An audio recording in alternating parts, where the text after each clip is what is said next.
Welcome to Cultural Autopsy. My name is Tony, and now that you have nothing better to do, since we're all in quarantine, how about we consider the cultural impacts and influences on a 30-year-old gaming console? I'm of course talking about the Sega Genesis. It was released in 1989 as the Sega Mega Drive around the world and as the Sega Genesis in the United States. With its flagship character Sonic the Hedgehog, a rogue console system was able to go head-to-head with Nintendo, who was the uncontested gaming giant at the time. Now let me tell you a little bit how they were able to do so. Now first we should start with the OG, the Mario Brothers, specifically Super Mario Bros. 3, a game that was the most recent in the Mario Bros. Franchise upon the release of the Genesis. From the original Donkey Kong arcade game, Mario was always a wholesome, family-friendly character whose games were simple and easy to play. The game's colors were vibrant and his movements were slow and methodical. However, when Sonic the Hedgehog debuted in 1991, this all changed. Sonic, for lack of a better word, was edgy. He was fast, sassy, wisecracking, and his games just reflected that. Sonic stood in stark contrast to Mario, as even his colors were the inverse of Mario's. Blue and red instead of red and blue. Sega pitched itself as the faster, graphically superior console than Nintendo when the Genesis was first released. They released sports games, violent games, and games that were just oriented to older children. And this claim was embodied in Sonic the Hedgehog, and it spoke to a larger trend of Sega attempting to be the anti-Nintendo. But Tony, you may ask, how did they do this?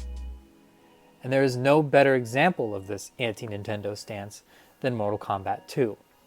So before the release of Mortal Kombat 2, Nintendo urged Midway Games, the developer of Mortal Kombat 2, to taper down the violence for their version of the game. Eventually this was abandoned, but the difference here is clear. At no point did Sega approach Midway Games to try and taper down the violence in the game. Both versions were eventually given 17+ ratings, but Sega's orientation towards violence is very different from Nintendo's, just in this example. Mortal Kombat 2 also stood in a long line of Genesis games that were just more violent and fast-paced than their Nintendo counterparts. Another idea to note here is the lack of women in the game. Of the 12 fighters in Mortal Kombat 2, only 2 of them were women. This speaks to the larger homogenization of gaming culture as a masculine space that went on at the time.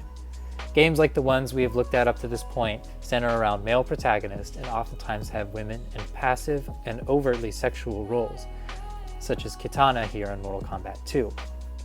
But Tony, what about the sports games you were telling me about? So I'll get to it here. This idea of gaming as a hyper-masculine space was furthered with the plethora of sports titles that were a huge selling point for the Genesis. Titles like NBA Jam, which are on the screen now. Among these titles were Joe Montana Football, John Madden Football, Pete Sampras Tennis, as well as many others, all of which, with the exception of Michael Jackson's Moonwalker, centered on white male athletes. So people of color, and especially women, as I have already touched on, had little room to act out their sports fantasies with characters who looked like them.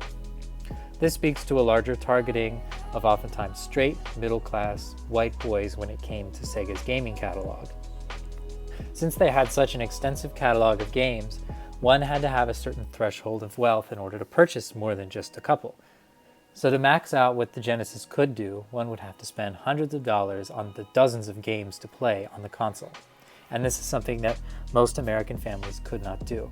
But Tony, you may ask, what's the point of all of this?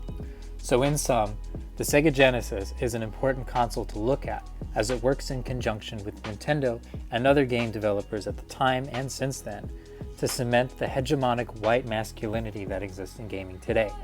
The Genesis also stood as a direct competitor to Nintendo by providing faster, more powerful, and more violent games than Nintendo was giving at the time.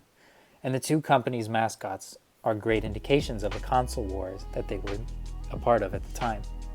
While the Sega Genesis wasn't the only gaming console to shape the gaming industry into what it is today, since it was such a major player in the early 90s, a crucial era for gaming, its influence should not be understated. So that's all I have for today. Congratulations, now you know a little something else. This was Cultural Autopsy on the Sega Genesis.